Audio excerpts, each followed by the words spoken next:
In this video, we are going to see how we can change the language in ChatGPT, whether it's the language you talk in voice or in text.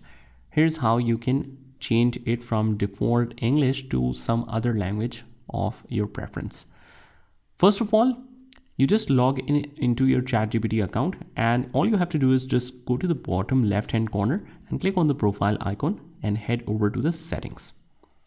Now, once you are in the settings, under the general tab, you will see the language will be auto detected. So pretty much you don't need to change it. As soon as you start talking in some other language, it will start replying in that language as well.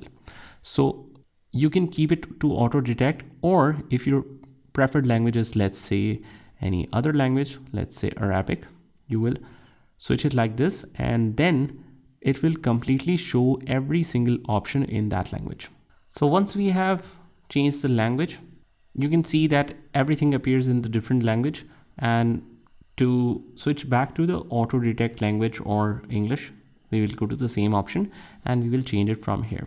So that's about it. That's how you do it. I hope you found this video helpful. And if you did, hit the like button and subscribe to our channel, and I will see you in the next one.